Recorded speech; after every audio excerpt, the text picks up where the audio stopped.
Here in the US, like a lot of other countries, we're facing a housing crisis. It's not that there aren't enough homes, it's that homes are increasingly unaffordable. People are not only being cut off from that American dream of owning their own home, they're losing access to any home at all, as rents rise faster than a growing percentage of the population can afford. Tenants, especially people of color, seniors on fixed incomes, families, and low income tenants, are facing an ever increasing risk of homelessness. All of this is happening in the midst of a climate crisis, where floods displace long-term communities, landlords use hurricanes as an opportunity for eviction, and wildfires wipe out entire trailer parks in a matter of hours. This episode isn't about housing markets or the factors affecting them. It's about us, the tenants, the class of people in society who have no ownership and thus no control over our housing.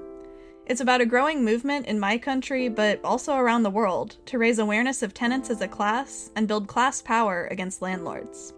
This episode is about tenants' unions, fighting for the right to secure housing in an increasingly precarious world.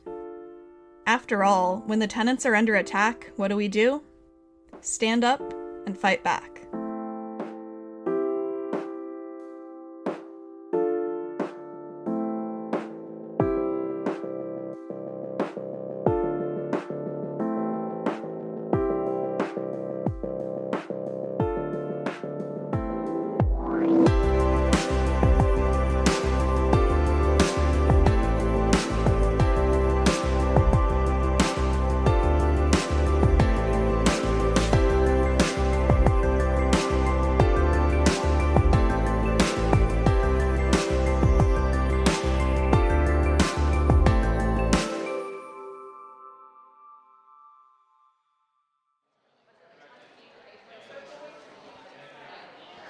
Last summer, tenant organizers from all over North America came together in Los Angeles for the 2022 Autonomous Tenants Union Network Conference.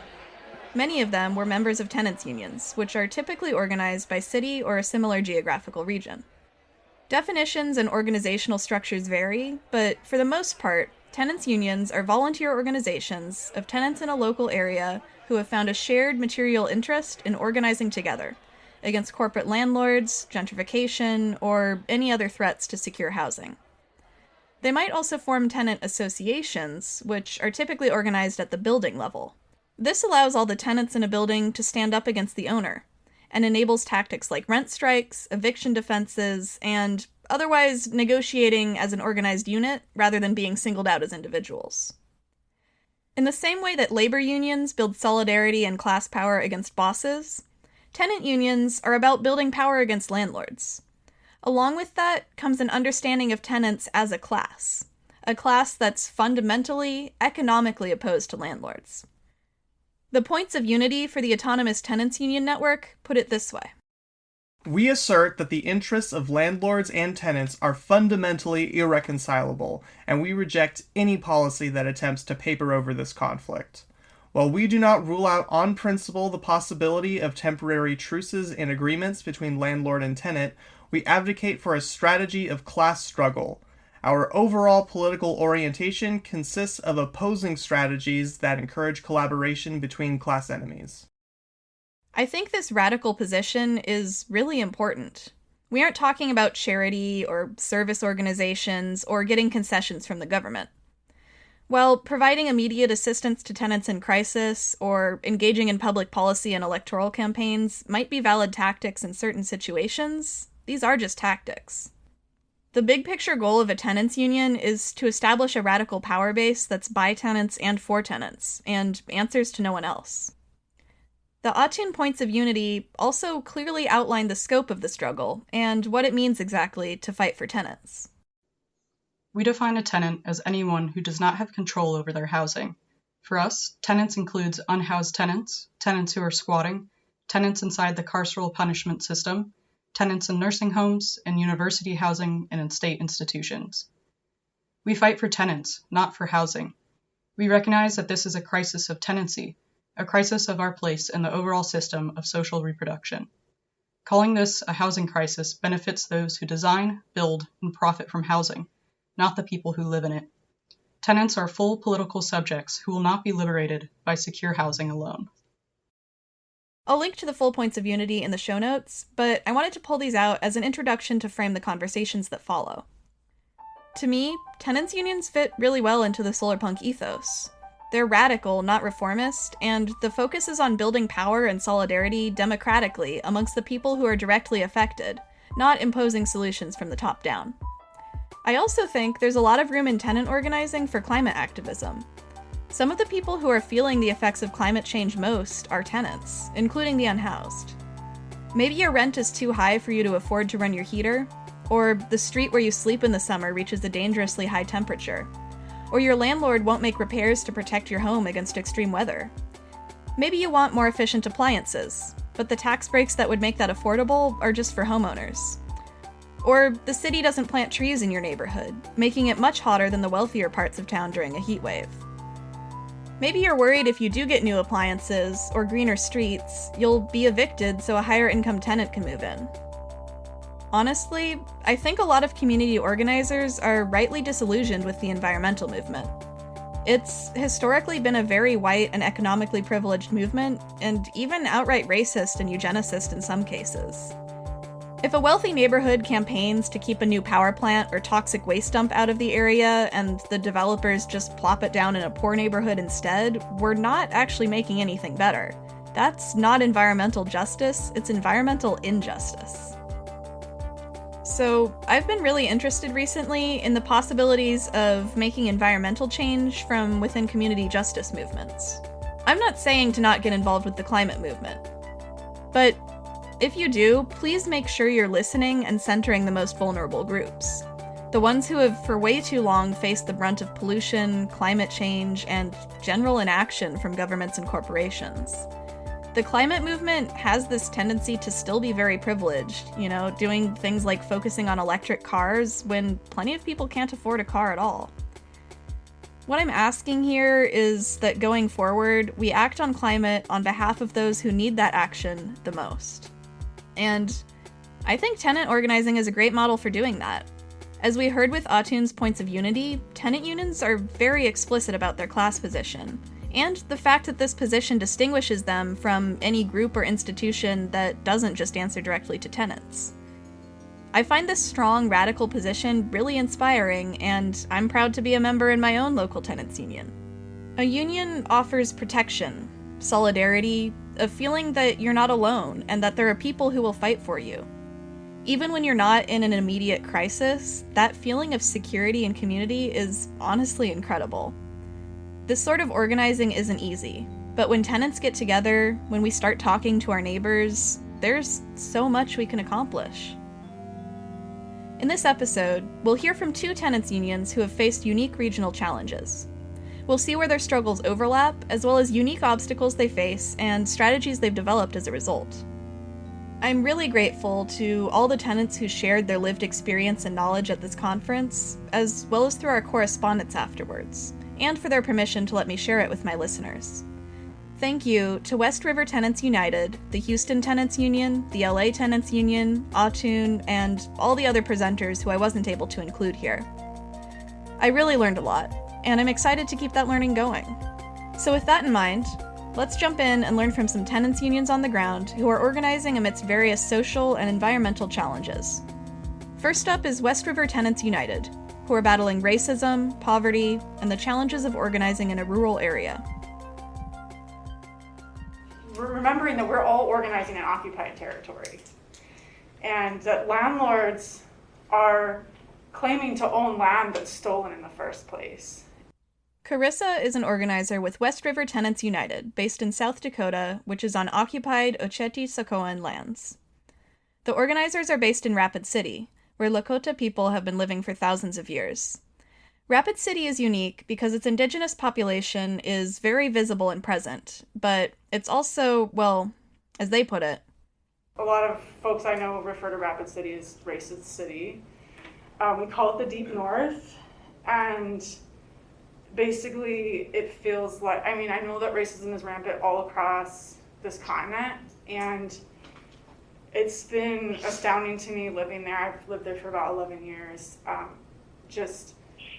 worked with a group that's been documenting racism, and it's rampant in the schools and all working environments. Basically, The city is used as a tool to enforce racism in all neighborhoods. So neighbors will call code enforcement if they have an Indigenous neighbor, just to harass them. They've called Humane Society. The Humane Society will go out on every call. And it's constant and pervasive every day, all the time, and folks are very run down. This racism is structural, foundational to the city. Social services within the city are intentionally kept limited and insufficient to discourage people moving into the city from the nearby reservations. Even those Indigenous folks who do live in Rapid City are treated like a problem. When a flood hit the city in 1972, the destroyed area was home to a largely Indigenous population, and the city used the opportunity to effectively evict all these residents by turning the area into a park instead of redeveloping it. To this day, there are a lot of unhoused, mostly Indigenous folks using the park as shelter, where they face police sweeps and other harassment from the city. They're living on the same land where their homes used to be, and where their ancestors lived for generations. Here's how Ben, an Indigenous organizer with West River, puts it. They use the Indigenous people as cheap labor, but they don't want them there establishing anything long term. They want us to come in, work, make money, and then leave. They make, as Carissa mentioned, they make a point of making sure that we are not part of this community, and making sure that it's their community, and that if they need a source of labor, we stay on the reservations or we categorize it. So that's kind of kept the situation by the Creek kind of in this tenuous position between, okay, well, they want people to be in town, to be working all these low-wage jobs, all these low-income jobs, all these service jobs, but they don't want them to form a community, or they don't want them to have this sort of housing solidarity, which I think also affects to this day, like with when we talk about like the dynamics between landlords and when people not having continuous housing or not having consistent housing. I think that plays a large part into it, is that they want people to keep moving around, they want people to keep moving places and keep moving apartments. Racism and other forms of social inequality in Rapid City are very stark and very visible. That makes the work of West River Tenants United all the more important, but it also presents challenges that organizers in more progressive areas might not face. All the representatives from different tenants unions at this talk had something in common. They organize in rural areas, where tenants face barriers like long distances, a lack of tenant resources in their area, and a social environment where everyone knows everyone and no one wants to make trouble. These areas often also coincide with some really acute extreme poverty, as well as a lot of racism, right-wing politics, and other obstacles for community organizers. I'm not trying to overgeneralize rural areas here, but these were common issues that a lot of different folks pointed to in our conversation. We've tried so many times to reformulate our pitch, how do you approach somebody in a trailer park or in a single family home on 3 acres who lives in the back house or whatever? How do you introduce yourself as the organizer, your local activist, your tenant unionist or whatever? Because a lot of these concepts are completely foreign to people. And in fact, the politics in rural Sacramento County, like any place, can be really reactionary. So someone can reach out to you for help, but they don't like the answer that you're giving. To illustrate their experience, another organizer pointed to an essay on rural organizing by Gary Potter in Partisan Magazine. Here's a quote from that. Locals are quite hesitant to engage. If an outsider shows up in town, her presence is immediately the source of gossip and often official inquiry by the sheriff. The people who are being organized or recruited face social pressures. If they're seen as making trouble, their families will be reminded that Uncle Joe has a school bus driver job, that brother-in-law Jim works for the county road department, and that cousin Susan is a local school teacher. These folks, too, will receive warnings about their wayward relative. If our contact is lucky enough to own a house, the tax assessor will drop by. All this is complicated by the fact that there are very few, if any, places to meet. Meeting in a diner or a restaurant is a public event, and will widely be reported as such. The mythical Red Brigade of Appalachia is not likely going to be granted the use of a basement in an evangelical church or a room in the courthouse. The problem is further complicated by labor. Most people have irregular work schedules. Because of low wages, their constantly changing 40-hour work week is extended through an informal gig economy, in which they work additional hours for cash payments. Families are given high priority, with at least one weekend day consumed by a family gathering. Finding time is as difficult as finding space. Building relationships is thus a slow, long process that requires a great deal of discretion. It's also worth noting that there are other organizers in place. Rural Kentucky has at least 5 organized neo-Nazi groups, 2 Christian identity groups, 2 KKK claverns, a well-organized band of Proud Boys, and around 47 sovereign citizen militia groups. They're well-armed, omnipresent, highly confrontational, and well-integrated into rural politics and law enforcement. Security for organizing efforts is among our highest priorities. Aside from outright racism and a hostile political environment, distance itself can present a big barrier for organizers. For West River Tenants United, the long distances between their rural members make it hard to get together for meetings. People can feel very isolated from their union, and from resources like legal aid, which is more easily found in urban areas. And also the lack of options for where to go if you lose your home is really significant. So the other things that we were going to mention about rural organizing too is the lack of legal resources. So people won't have access, whatever crappy legal aid you'll have in a big city is not going to be available for folks in a rural area. Outlining a problem is an essential first step to solving it. It's really important to consider local geography and culture when developing organizing strategies, rather than just imposing strategy from the top down. With this analysis in mind of the unique position and challenges of rural organizing amidst social injustices, we can start to talk about solutions. For example, the unique geographic situation of rural organizing can be both a blessing and a curse. Tenants in trailer parks face a uniquely dire situation, but one that also opens up some organizing opportunities. Trailer parks are unique because it's a situation where often folks will own their home, but they don't own the land that it sits on. And it's highly problematic. So in the last year, we've had folks in our union getting evicted from their own trailer. And if they don't have the money to move it, or if it's too old to move, they've invested, a lot of times there's elder folks that have invested their life savings into buying this trailer, and the landlord can just evict them. But I think there's a lot of opportunity for people to develop cooperatives when they have so much invested in owning this trailer, and at the same time they have a lot to lose. So people are very afraid to step up to their landlord because they could lose their entire life investment, that whole trailer. So that's something just to be aware of as you're working in rural communities and trailer parks in particular. But they're also a good place to organize in rural communities because they all have the same landlord often. So you don't have an apartment building, but you do have a trailer park.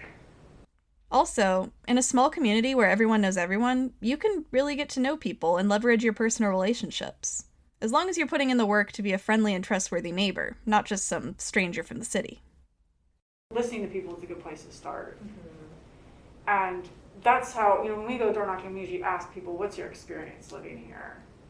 Mm-hmm. And a lot of people do talk to us. Even there were trailer parks where the owner wouldn't basically allow anybody to come to our meetings because they would send spies, check on whose license plates were there. There's just a lot of intimidation tactics happening.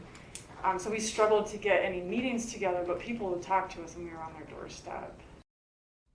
Cynthia, another organizer with West River, also emphasized the importance of getting an invitation from a local resident. The idea is to build solidarity by strengthening social ties, not overriding them. There's always some sort of lead, right? Someone reaches out to us from that community, and I think we're really good about hey, do you know your neighbors? Would you like to take us around? Would you like to go canvassing with us, right? Because that's not our community. The word of mouth in a small community can also be an advantage.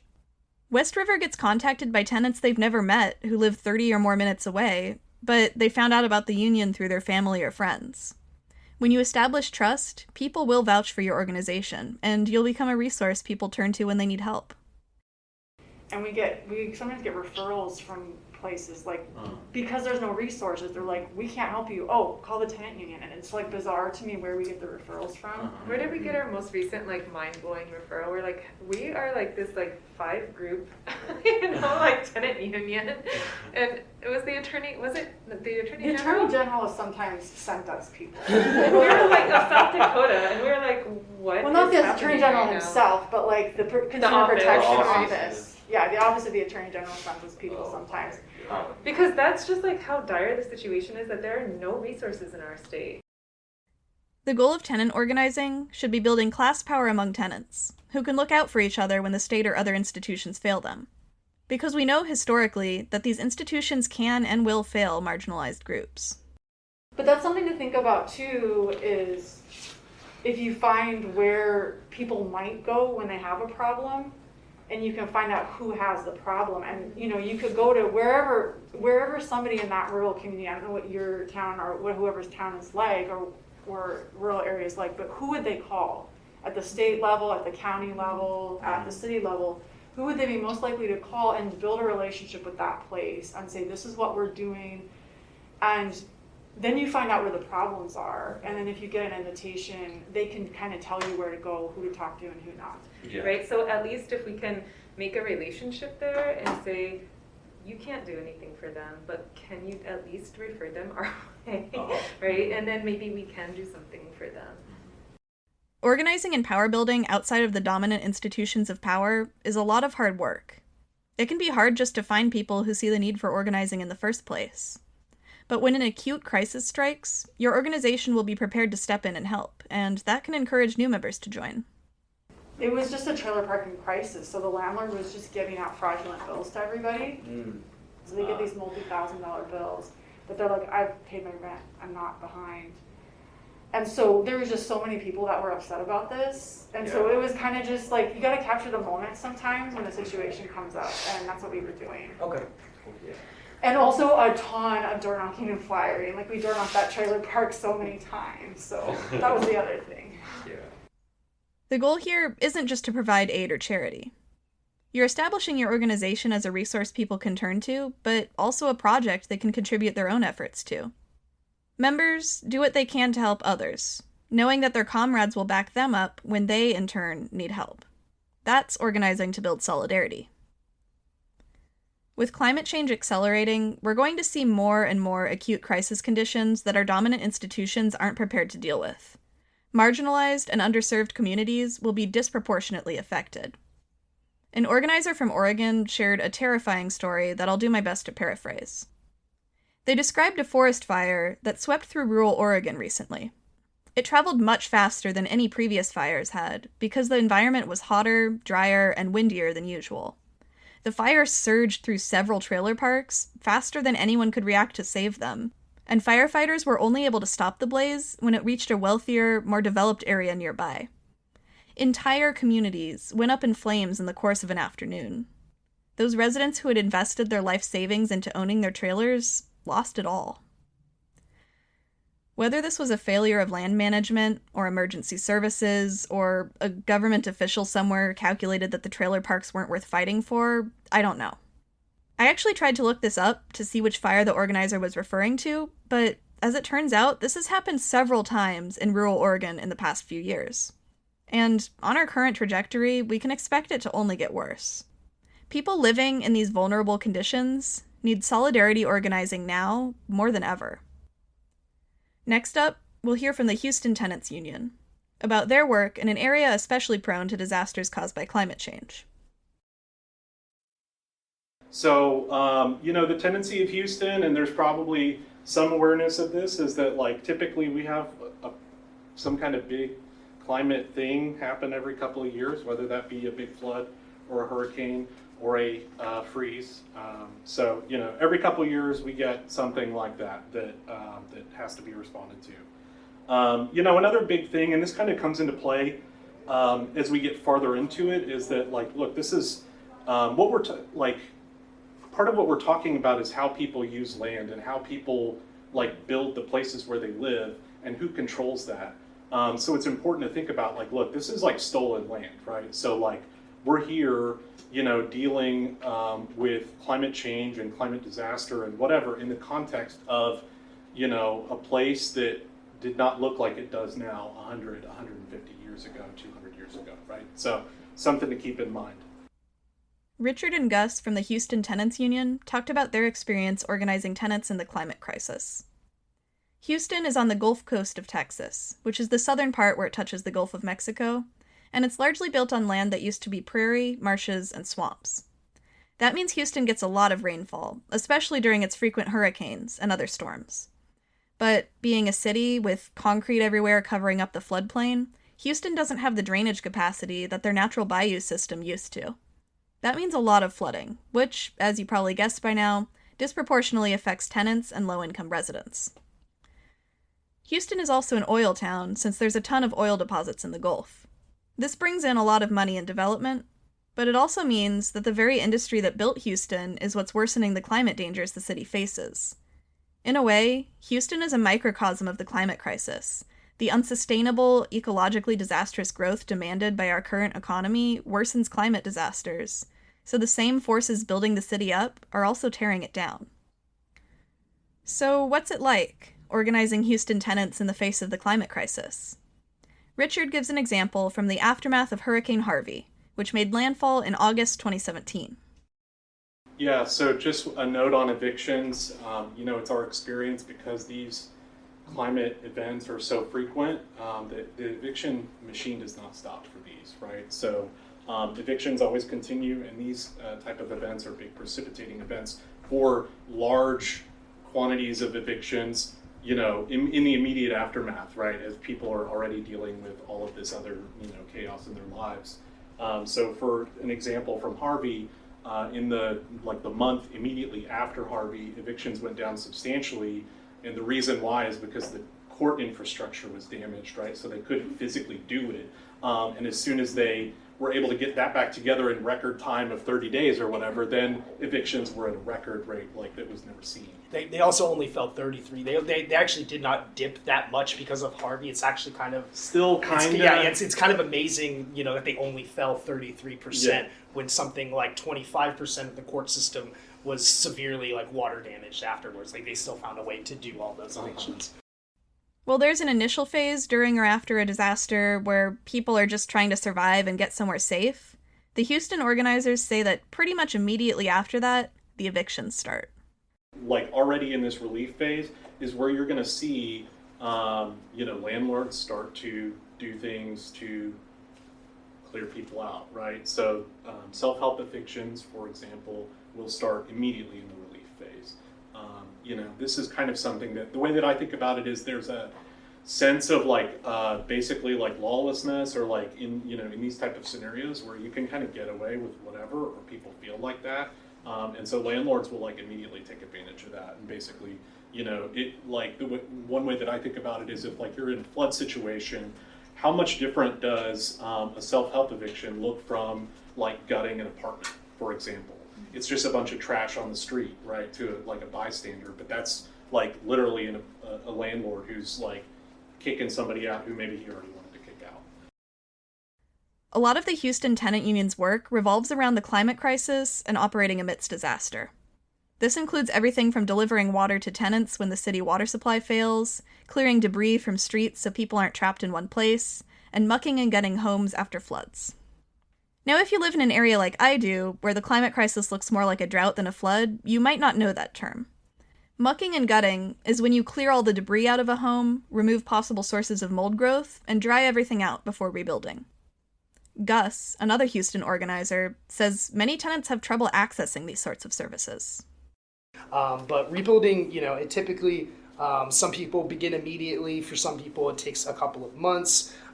Typically, tenants with resources or people with resources in general will be able to rebuild much more quickly, whereas others will be left behind. And when that happens, we that's definitely like where I guess like the wealth disparity and stuff that we see starts to become really evident as people, everything seems like, or the expectation is that things have become back to normal, but in reality there's like, huge amounts of tenants and people that have been left behind. And in a lot of those cases, landlords will refuse to make the homes habitable. Like Richard said, this is a big opportunity for landlords to kick tenants out for good. Maybe to rent the home out to a new tenant willing to pay more money after fixing things up. But that's assuming the landlord actually makes the necessary repairs at all. The Houston organizers see plenty of mold, rot, and units with high watermarks from multiple floods in a row. In too many cases, the next disaster strikes before the old one is ever cleaned up. The Houston Tenants Union introduced their framework for thinking about disaster, which splits it into multiple phases. In the emergency phase, people's lives are in immediate danger, and the focus is on rescue and getting people to safety. Then there's the relief phase, where people focus on meeting their basic needs like food and safe drinking water. These first two phases more or less have clear endpoints, but the rebuilding phase can go on indefinitely. It takes people a while to rebuild and get their lives back together, especially if they have limited resources. Aside from that, there's always work to do preparing for the next climate emergency. Ultimately, this means we're always in some phase of disaster, especially in a rapidly worsening climate crisis. In his 8th thesis on the philosophy of history, Walter Benjamin writes, "The tradition of the oppressed teaches us that the state of emergency in which we live is not the exception, but the rule." Benjamin was talking about fascism in the 20th century, but also about history more generally. I think an understanding that we're in an ongoing emergency, whether it be the climate crisis or the presence of fascism in our society, is really important for community organizations dealing with those issues. Even when there isn't an acute event demanding our attention, there's plenty of planning to do for the next one. The climate crisis is only accelerating, and our political opponents are doing their own organizing and recruiting. I'm not saying this to scare you, but because we really need to transition community organizing from a reactive model to proactive. Anticipating and preparing for disasters, rather than scrambling together what you can when they inevitably happen. Actually, I think this is one way that community organizations could outcompete our dominant institutions. Let me explain. Capitalism, especially in its current globalized form, is all about just-in-time shipping and production. These supply chains and other systems have to operate under the assumption of business as usual. Basically that things will operate normally unless and until some sort of emergency comes up. This means supply shortages during the pandemic, or fascist attacks on various state institutions, necessarily take us by surprise. We're not prepared for shipping ports to close, or for a sudden increase in demand for hand sanitizer or masks or whatever. Having extra inventory sitting around in a warehouse, or buying things just in case when they aren't going to immediately be put to use in production, is really expensive. To oversimplify, firms are just trying to crank out as many commodities as possible, and keeping stockpiles sitting around not being sold is inefficient. It's generally not good business strategy. So when a disaster comes around, it's really hard for corporations to be prepared.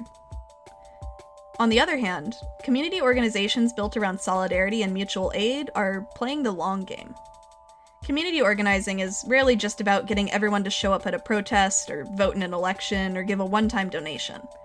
It's about building long-term relationships that weave the social fabric back together, building a shared sense of struggle so when disaster strikes we know who has our back. The democracy, non-hierarchy, and community-level perspective of solidarity organizations can actually make them more agile and efficient in crisis situations. Maybe that sounds surprising to you. Or maybe you're wondering about non-governmental organizations, like the Red Cross. Wouldn't big nonprofits with vastly more resources than a local community effort be the biggest helpers in a disaster? Well, the Houston organizers have a different perspective. The Red Cross, oh my god. Okay, so we're talking about a massive organization with billions of dollars in revenue and just huge resources to pull from, which of course gives them a lot of power and leverage. But in reality, they provide very little relief and recovery. And my opinion is that their main function is social control. That's like kind of what they exist to do. So one thing that they do that we witnessed in a disaster situation is they try to especially monopolize the administration of shelter. And so, through like the emergency phase, smaller shelters will pop up, out in the periphery of the city, in neighborhoods, neighborhood churches and schools, and much smaller shelters that'll just kind of pop up, impromptu very early. The Red Cross will come in and aggressively shut all of those down to try to ship everybody into what they call the mega shelters, which are typically in the center of the city and are typically in sports stadiums, because people are able to you can more easily control people when you're able to herd them like cattle, and the police are able to get there easily to help you herd these people. And so that's like, one way that the Red Cross tends to relate to people. I'll tell you, with the mega shelters and then policing in downtown, they work in tandem with the police to try to enforce the curfew by shutting down the shelter as early as possible, kind of giving people maybe 15 minutes or maybe just literally go and hide, from the police so that they don't get arrested. They generally treat all other relief efforts with hostility, and as their competition. And so, they just generally they help displace and remove people from the resources that they need. And I can think of one time where they came out to a place where we were doing relief work, mucking and gutting, which, takes specific supplies. And they were coming out there with those supplies, and everybody we'd already been out there for weeks, and the Red Cross was nowhere to be seen. And so by the time they came out to this neighborhood with the supplies and stuff, people ran them out. People told them to leave. We already have everything that we need, and so that's just the kind of, the Red Cross is terrible. But they are not the only disaster capitalists. They're not the only nonprofits. It's the smaller ones too. A lot of them will engage in the same behaviors, just a little bit more subtle, or with a little bit more of what I call a social justice veil. They'll use language and stuff that maybe people on the left might be sympathetic to, but in order to do the same stuff as the Red Cross. In fact, we saw one kind of spring out of Hurricane Harvey into, by the end of, was no end, but by the end of, I guess, the rebuilding stage, or as we were moving into the rebuilding phase, they were already six-figure revenue with a full staff and all of that, and everything. And these are people who call themselves revolutionary or whatever, but they also were doing things like going to grassroots, low overhead kind of relief work, and going and literally paying people to stop working with those people to come work with them, so it's the smaller nonprofits too. They will do the same stuff as the Red Cross. I was honestly kind of surprised to hear this. Maybe that's my bourgeois sentimentality showing. But it makes sense. Non-governmental organizations show up to disaster areas on behalf of the city or regional government, more so than any other group. Sometimes the government's needs and goals will more or less align with the community, but that's never guaranteed. And in many cases, the government might actively be working against community organizers, like rebuilding the courthouse to process more eviction cases, rather than rebuilding the homes people are being evicted from. It's unfortunate that the biggest organizations we think of when it comes to disaster relief wind up actually presenting a barrier to the people who have been hard at work in the community for years. Disasters can unfortunately also be an opportunity for incompetent individuals to play at being heroes, or even for straight-up bad actors who don't even nominally have the intention of saving lives. Remember how Richard mentioned the sense of lawlessness that makes landlords feel empowered to illegally evict their tenants? The chaos in the aftermath of disaster provides an opportunity for all sorts of trouble. Out-of-towners will show up with no supplies or experience and try to rescue people, but actually wind up in danger and in need of rescue themselves. Worse, there's a risk that these strangers are sexual predators preying on displaced disaster victims, or seeing them as a potential dating pool at the very least. The Houston organizers also mentioned the presence of right-wing organizations. Groups like the Proud Boys will show up and try to establish a visible presence, doing things like photo ops to paint themselves as heroes and earn credibility.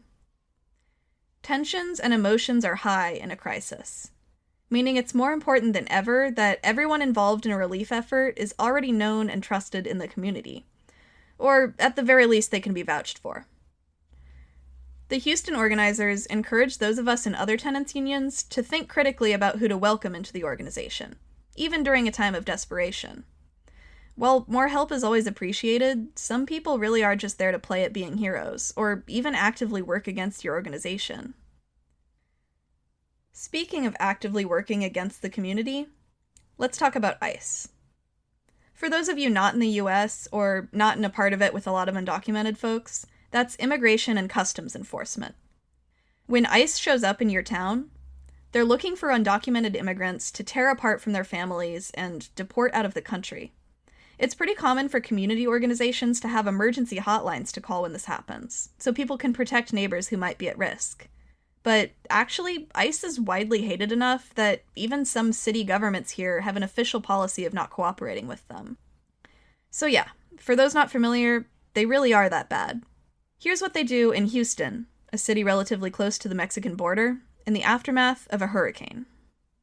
ICE and Border Patrol also kind of come into the picture as well when they have a tendency to set up checkpoints and stuff while people are being evacuated. Terrible. I mean, it's hard to even think, I guess, about how absurdly evil that is, but that they will definitely do that. Which puts people in all kinds of danger, not just danger of being caught, but also some people might not evacuate when they need to in that situation.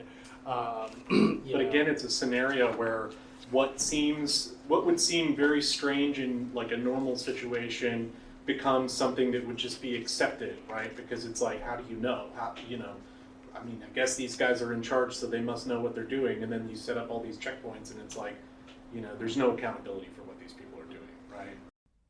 It's hard to think of something worse than being forced to choose between your family and your physical safety in a disaster situation. The fact that government bodies can treat a disaster as an opportunity for increased policing and control, rather than addressing community needs and saving lives, should be really telling for all of us.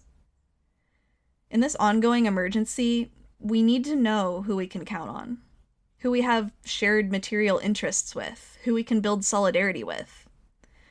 The more privileged of us are lucky enough to generally feel safe and supported by our societal institutions.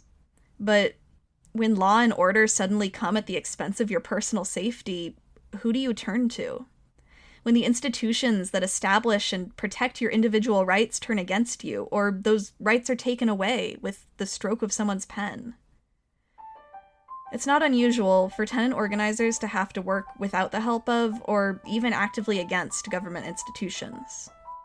But in a disaster, that opposition can be especially acute, when the government's goals are completely out of step with community needs. So I think the most effective community organization is just as prepared to deal with immigration officers as they are a devastating flood. Organizers have to navigate a political landscape, as well as the physical landscape of climate crisis. Environmental and social-political issues are too interconnected for it to make sense to just approach one or the other. Tackling both holistically will lead to a better analysis of our situation, which means more effective strategy and tactics. Moving forward, as the twin crises of climate change and inequality are accelerating, we need solutions that improve community resilience and solidarity on both fronts. Tenants are uniquely situated between the struggles for environmental justice and class power. They're also more likely to be affected by other intersecting oppressions like racism. The way I see it, tenant organizing is a big tent. Whether you're interested in racial justice, climate, immigration, economics, policymaking, political education, even things like anti-fascism, direct action, and building dual power, there's room for you in the tenant movement. Well, as long as you're not a landlord anyway. I got involved with tenant organizing a couple years ago, and it feels really rewarding and tangible to be on the ground in my community. I've been involved in some really big and successful projects, and I also just feel way more in touch with my community and local politics. I have learned a ton about tenant law, housing theory, and developing organizational strategy. On a personal level, it's also helped me work on my social anxiety and build more confidence sharing my ideas. If any of this sounds interesting to you, it's definitely worth checking to see if there's a tenants union in your area. It's quite possible, especially if you live in a city. I know I have a ton of listeners in Philadelphia for some reason, honestly not sure how that happened, but shout out to you guys. You actually have a great tenants union who I got to meet in person at this conference. Super nice people, and they also have really cool t-shirts, so go check them out. If you don't live in an area covered by a tenants union, you have a couple options. If you're in North America, or honestly even if you're not, I'd recommend coming to other events put together by the Autonomous Tenants Union Network. There were several people at the conference last year who didn't have unions, and were looking for guidance on how to start one from the more experienced organizers. From what I've heard, a great way to start a tenants union or any sort of community organization operating outside of dominant power structures is to spend some time listening and researching within your community. Ask tenants what their needs are, what sort of issues they're facing with landlords, police, the city, forces like racism and gentrification, language barriers and immigration, the list goes on. Do some data gathering, read some theory, and study the successes of other unions. You can also look at starting a tenants association just within your apartment building, or city block, trailer park, etc. Organizing people who all share a common landlord is a great place to start, especially if you're experiencing threats or harassment from that landlord. Look into tenant law in your area and see what options you have within that framework, but also what extra legal options you might have as a radical organization. Wink, wink. Whatever you do will depend on the particularities of the environment you're organizing in. Figure out how an organization can build power to challenge the threats tenants are facing in your area. What areas would you be most effective in? What do you realistically have capacity for? What's your big picture, long-term goal for transforming your community, or the world? Hopefully this episode gave you a lot to think about and carry into your work for a brighter future.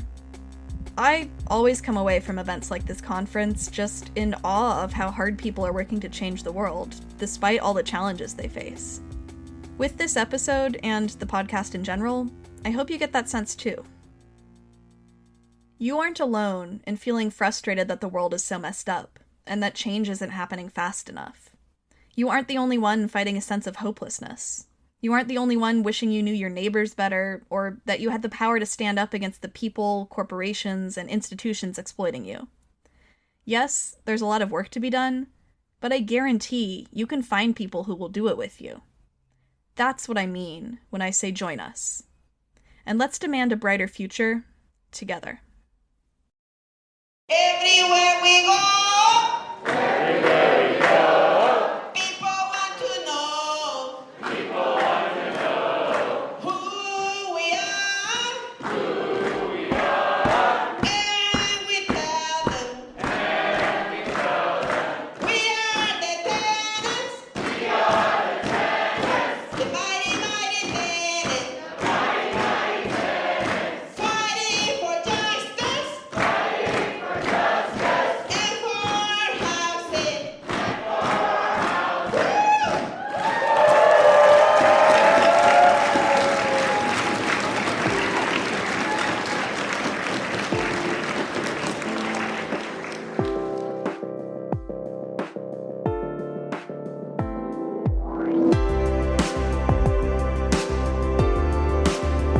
Solarpunk Now is written, hosted, and produced by me, Luca Dowell. The Solarpunk theme song is by Red Keener on SoundCloud with additional music by Gabriel Rivas.